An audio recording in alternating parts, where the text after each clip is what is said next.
ஆண்டாள் அருளிச் செய்த திருப்பாவையிலே 15வது பாசுரம். நடுநாயகமாக விளங்கக்கூடிய பாசுரம் இது. எல்லே இளங்கிளியே இன்னும் உறங்குதியோ, சில்லன் அடையேன்மின் நங்கமீர் போதருகின்றேன், வல்லை உன் கட்டுரைகள் பண்டே உன் வாயடிதும், வல்லீர்கள் நீங்களே நானேதான் ஆயிடுக, ஒல்லனீ போதாய் உனக்கன்ன வேறுடைமை, எல்லாரும் போந்தாரோ போந்தார் போந்தெண்ணிக்குள், வல்லானை கொன்னானை மாத்தானை மாத்தழிக்க வல்லானை, மாயனை பாடேலோர் எம்பாவாய் என்பது இந்த பாசுரம். இந்த பாசுரத்திலே மிக விசேஷமாக முதல்ல சொல்லினது ஸ்ரீ வைஷ்ணவ லட்சணத்தை பற்றி அழகாக இங்கே எடுத்து உரைக்கும் பாசுரம் இது. திருப்பாவை ஆகிறது இப்பாட்டே என்று ஆச்சாரியர்கள் கூறியிருக்கிறார்கள். அப்படி விசேஷமான ஒரு பாசுரம். இந்த பாசுரம் உரையாடல் வடிவத்திலே அமைந்திருக்கிற பாசுரமாகும். படிப்போரையெல்லாம் அவர்களுக்கு இன்பத்தை தரக்கூடிய பாசுரமாகவும் விளங்குகிறது. வீட்டுக்குள்ளே உறங்கிக் கொண்டிருக்கின்ற படுத்து கொண்டிருக்கின்ற ஒரு பெண்ணை அந்த பாவையை நோன்புக்கு அழைப்பது போன்றே அமைந்த பாசுரம். எல்லாரும் வந்திருக்கிறார்கள், கன்னி பெண்கள் அவளை அழைக்க வந்திருக்கிறார்கள். அவள் வீட்டின் வெளியே நின்று கொண்டு உள்ளிருப்பவர்களை எழுப்புகிறார்கள். அப்போது சில வார்த்தைகள்லாம் உரையாடல்களில் சொல்கிறா. அது உள்ளே இருக்கிறவர்களுக்கு பொறுக்கலை. அவள் என்ன பண்ணுறா, இந்த மாதிரி சில்லன்னு அழைக்காதீர்கள் என்று அவர் சொல்வதாக இந்த பாசுரத்தில் காட்டுகிறார்கள். சில்லென்று அடையேன்மின், சில்லுன்னு ஏதாவது ஒரு வார்த்தை சொல்லாதுங்க அப்படின்னு பெண்கள்லாம் சொல்வாள் இல்லையோ, அந்த இடத்துல ரோஷம் பொங்கி அவள் சொல்வது அந்த மாதிரியாக இருக்கிறது. இவெல்லாம் கேட்குறது என்ன, இந்த மாதிரி படுத்துருக்கியே இது உனக்கு தகுமா என்று இவர்கள் கேட்க, அவள் சில்லன் அடையேன்மின் நங்கமீர் போதருகின்றேன், இதோ வந்துட்டேன் அப்படின்றா. போகிறோம் நீ எல்லாம் சொன்னியே நேத்தி, வல்லை உன் கட்டுரைகள் பண்டே உன் வாயடினும், நேற்றே தெரிஞ்சு போச்சு, எல்லாம் வரேன்னு சொல்லிட்டு மார்த்தட்டி கிழித்து சொன்னேன். ஆனால் இன்றைக்கி நீ பண்ணுறது என்ன, இன்னும் படுத்து கொண்டிருக்கிற அப்படின்னு இவர் சொல்ல, இந்த உரையாடல் கொஞ்சம் இதுவாக வெப்பமாக வெளிப்படுவதாக தோன்றுகிறது.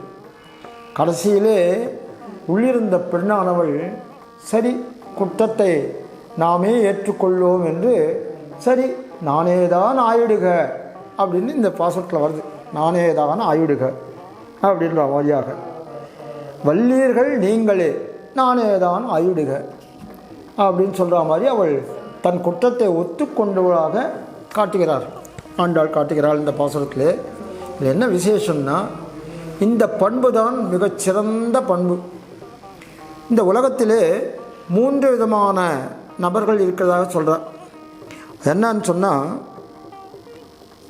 முதல்ல குற்றம் தான் செய்யவே இல்லை, அது குற்றம் இல்லை, அவர்கள்தான் குற்றத்தை செய்திருப்பார்கள், இருந்தாலும் குற்றத்தை தான் செய்யவில்லை என்று சொல்லக்கூடியவர்கள் ஒரு வகை.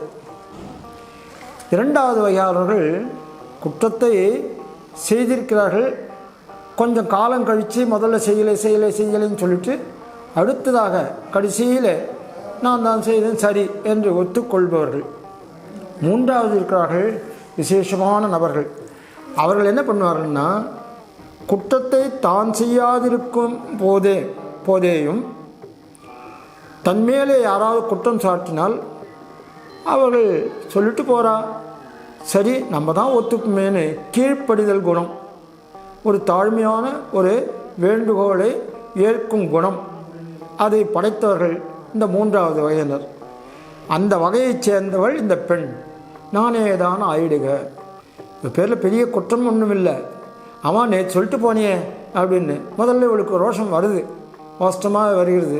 என்ன இந்த மாதிரி சில்லுன்னா சொல்லாதங்கோ அப்படின்னு சொல்கிறா. அடுத்தவள், ஆமாம் நீ பேச்சில் ரொம்ப வல்லவளாச்சே அப்படின்னு வெளியில் இருக்கவெல்லாம் சொல்கிறா. இருந்தாலும் நீங்கள் தான் எல்லாம் வல்லவர்கள் அப்படின்லாம் சொல்லிட்டு சொல்லும் பொழுது கடைசியில் என்ன பண்ணுறா, சரி அந்த குற்றத்தை நாமே ஏற்றுக்கொள்வோமே அப்படின்னு சொல்லிட்டு தன்னுடைய பழியாகவே அவள் ஏற்கின்றாள். அவள் சொன்னதெல்லாம் சரி என்று சொல்கின்றாள். இதுதான் ஒரு உயர்ந்த குணமாக இந்த இதில் விளங்குறது. இதுக்கு ஒரு உதாரணத்தையும் அப்புறம் மறுபடியும் சொல்லலாம். இந்த பாட்டம் இதும்போது இந்த பாசுரத்தில் ரொம்ப அழகாக பாண்டிய கிராம சொற்கள் எல்லாம் வருது. பண்டைய தமிழகத்திலே விளங்கிய சொல்கள் எலே எல்லே அப்படின்னு இந்த மதுரைக்காரெல்லாம் சொல்லக்கூடிய வார்த்தையானது எலே எலேன்னு சொல்லுவோம். அந்த மாதிரி வார்த்தைகளை இந்த இதில் ரொம்ப யூஸ் பண்ணுறோம். அதில் எல்லே இளங்கிளியே இன்னும் ஒரு அங்குதியோ சில்லென்னடையேன் மின் அங்கமேன் போதருகின்றேன் வல்லை உன் கட்டுரைகள் பண்டே உன் வாயறிதும் வல்லீர்கள் நீங்களே நானேதான் ஆயிடுக வல்லனீ போதாய் உனக்கன்ன வேறுடைமை அப்படின்னு. உடனே அவள் கடைசியில் கேட்குறான், சரி எல்லாரும் வந்துட்டாளா அப்படின்னு. இப்போ வெளியில் இருக்க சொல்கிறா, எல்லாரும் வந்துட்டா, நீ வேணும்னா உனக்கு சந்தேகமாக இருந்தால் வந்து எண்ணி பார்த்துக்கோ. எல்லாரும் போந்தாரோ போந்தார் போந்து எண்ணிக்கொள், நீ வந்து பார்த்து அவர்களை எல்லாம் எண்ணிக்கொள்ள வேணுமா அப்படின்னு சொல்கிறான். இப்போ நாங்கள் எதுக்காக போயின்னு இருக்கோம், வல்லானை கொன்னானை மாட்டானை மாற்றழிக்க வல்லானை மாயனை பாடேலோ ரெம்பாவாய். நாங்கள் எல்லாரும் அந்த கண்ணனை பாடுவதற்காக போகிறோம்.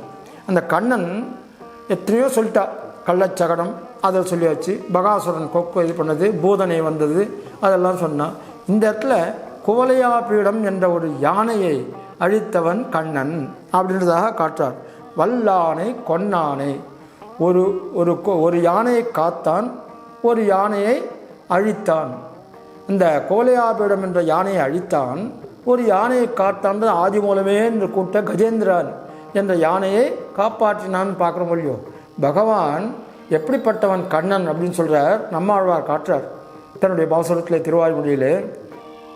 பற்றுடை அடியவர்க்கு எளியவன் பிறர்களுக்கு அரிய வித்தகன் மலமகள் விரும்பும் நம் அரும்பெறல் அடிகள் மத்துரு கடவெண்ணை கலவெனில் உரலிடைய அப்புண்டு எத்தினம் உரலினோடு இருந்து இருந்து ஏங்கிய எளியே அப்படின்னு நினச்சிட்டு கண்ணனுடைய எளிமை, பகவானுடைய எளிமை இப்படி இருக்கே அப்படின்னு சொல்லிட்டு அவர் அப்படியே மாஞ்சி போய் 3-6 மாத காலம் அப்படியே மோகிச்சு போனாராம். 3 பாசுரங்களுக்கு 6 மாதம் அப்படின்னு சொல்கிறவாலும் உண்டு. 3 பாசுரங்கள் காட்டுறார்கள் பிரபந்தங்களிலே. அவர் எந்தெந்த 6 மாதங்கள் அப்படியே மோகித்து போனார்ன்றது இந்த திருவாயூர் பாசுரத்தில் காட்டப்படுகிறது. அப்படி அந்த வாரியாக கண்ணனுடைய எளிமையான குணம். ஒரு யானை அதை காத்தான், ஒரு யானையை கொன்றான். இந்த யானையை காப்பாற்றினது கஜேந்திரன், அந்த ஆழ்வான் ஆதி மூலமேனு கூப்பிட்டுது. அதனால் இந்த கோலையாபீடம் என்று செருக்குற்ற யானையை அழித்தான்னு காட்டப்படுகிறது இதில். அப்படி வல்லானை கொன்னானை மாத்தானை மாத்தழிக்க வல்லானை மாயனை பாடேலோர் எம்பாவாயின்னு இந்த இடத்துல இன்னொன்று காட்டுறான். இந்த பகவான் கண்ணனை பற்றி நீ உள்ளே இருந்து கொண்டு அனுபவித்து கொண்டிருக்கிறாய். அதுவும் ரொம்ப முக்கியமான ஒரு இடம் இது. இந்த உள்ளே இருந்து கொண்டு பகவானை தியானித்து கொண்டு கண்ணனை தியானித்து கொண்டு உள்ளே இருந்து கொண்டிருக்கிறாய், அனுபவிக்கிறாய் கண்ணனை. நாங்கள் வெளியே இருக்கிறோம் அவரை கண்ணனை சென்று அடைந்து எல்லோருமாக சேர்ந்து செல்ல வேண்டும் என்று. ஆனால் நீ என்ன பண்ணுற, உள்ளுக்குள்ளே இருந்து கண்ணனை அனுபவித்து கொண்டிருக்கிறாய் ஆனந்தமாக. அந்த மாதிரி பண்ணாமல் எங்களுடன் கூடி வந்து கூடியிருந்து குளிர வேண்டும் என்று நான் உங்களை பிரார்த்திக்கிறோம் அப்படின்னு சொல்லி அவள் வெளியில் இருக்கவெல்லாம் சொல்கிறதா மாதிரி. இதுக்கு ஒரு வடமொழி சொல்லு ஒன்று இருக்குது. ஏகஸ்வாத்து ந புஞ்சீத புஞ்சீத தசபிசக. அதாவது ஒரு இந்த அபூர்வமான வஸ்து நம்மக்கிட்ட கிடச்சிதானா அதை ஒருவராக இருந்து அதை புஜிக்கலாகாது, அனுபவிக்கலாகாது. 10 பேர்களுடன் சேர்ந்து அதை அனுபவிக்க வேண்டும் என்பதாக காட்டுகிறார்கள் வடமொழி சொல்லு. ஏகஸ்வாத்து த புஞ்சீத புஞ்சீத தசபிசக, 10 பேருடன் சேர்ந்து அனுபவி. அந்த மாதிரி இந்த கிருஷ்ணானுபவம் என்பதை நீ ஒரு தனியாளாக உள்ளுக்குள் இருந்து கொண்டு அனுபவிக்காதே, நீயும் எங்களோடு வந்து சேர்ந்து நாம் எல்லோரும் சேர்ந்து கண்ணனை அனுபவிப்போம் என்பது இந்த பாசுரத்தின் மைய கருத்தாக அமைந்திருக்கிறது. இந்த வைஷ்ணவ லட்சணம்னு சொன்னேன், அதில் ரொம்ப விசேஷமாக அனந்த ஆழ்வாருடைய சரித்திரத்தில் ஒன்று வருது. இந்த வைஷ்ணவ லட்சணம், வைஷ்ணவன் என்பான் எப்படி இருப்பான்னு சொன்னால் அதை பற்றி ஒரு வைஷ்ணவ லட்சணமாக சொல்கிறார். கொக்கை போல் இருப்பார், கோழியைப் போல் இருப்பார், உப்பை போல் இருப்பார், உம்மை போல் இருப்பார் என்பதாக அமைந்திருக்கிறது. இந்த வைஷ்ணவர் யார் கேட்குறாளோ அவர் கடைசியில் உண்மை போல் இருப்பார்னு. எப்படின்னா கொக்கு இருக்குது, அந்த கொக்கு என்ன பண்ணுறது, ஆக்சுவலாக குப்பை மேனி இருக்குது, அந்த குப்பையிலே அந்த கொக்கானது தன்னுடைய அழகினாலே வாயினாலே அதை இதெல்லாம் தள்ளி தள்ளி தள்ளி அதில் இருக்கும் நெல் மணிகளை மாத்திரம் எடுத்துக்கொள்கிறது. அந்த மாதிரி ஒரு வைஷ்ணவ லட்சணம். எத்தனையோ விதமான தீய எண்ணங்கள் எல்லாம் உலகத்திலே தீமையான விஷயங்கள் எல்லாம் இருந்தால் கூட அதிலிருந்து அதையெல்லாம் விட்டு விட்டு அதில் இருக்கின்ற நல்ல கருத்துக்களை மட்டும் எடுத்துக்கொள்வன் ஸ்ரீ வைஷ்ணவன். அது யாராக இருந்தாலும் சரி, அவன் ஸ்ரீ வைஷ்ணவன் தான். இந்த குலத்தைச் சேர்ந்தவன், இந்த மதத்தைச் சேர்ந்தவன், இந்த இனத்தைச் சேர்ந்தவன், இந்த பணக்காரன் ஏழை என்றதெல்லாம் இல்லை. அதில் சொல்லப்பட்டிருக்கிறது என்னன்னா, இப்படி யார் இருக்கிறானோ அவன் ஸ்ரீ வைஷ்ணவன் என்று சொல்லப்படும் தகுதி அடைகிறான்னு காட்டுறார். கொக்கை போல் இருப்பான், கோழியை போல் இருப்பான். கொக்கைன்னு சொன்னது முதல்ல சொன்னது மீன். கோழியை போல் இருப்பான் தான் சொன்னது அந்த நெல்மணிகளை எடுக்கிறது. கொக்கை என்ன பண்ணும், ஆத்தங்கரையில் உட்காந்துருக்கும். இந்த ஆத்தங்கரையில் உட்காந்துட்டு வருங்கக்கூடிய அந்த ஆத்தங்கரையிலே இந்த தண்ணியை நீரில் வருகின்ற மீனெல்லாம் பார்த்துட்டுருக்கும். அந்த மீன் தனக்கு உணவாகக்கூடிய சரியான இதை மட்டும்தான் எடுத்துக்கணும்னு. எத்தனையோ மீன்கள் ஓடும், சின்னது இருக்கும், இது இருக்கும். பருத்த மீனை ஒரு இதுக்காக உண்டா போரும் என்று அது மாத்திரம் அவையை பற்றும். அப்படிப்பட்டது கொக்கை போல் இருப்பான். அந்த மாதிரி தான் காத்துருக்கும். சமயமறிந்து அதை செய்யும். ரொம்ப ஜாஸ்தியும் வேண்டாம், கம்மியாகவும் வேண்டாம், சரியான மாத்திரம் எடுத்துக்கொள்ளணுன்ற குணம். கொக்கை போல் இருப்பான், கோழியை போல் இருப்பான், உப்பை போல் இருப்பான். உப்பு நம்மளுக்கு தெரியும். உப்பு நம்ம சமையலில் அதிகமாக போட்டாலும் அது சாப்பிட முடியாமல் போயிடும்.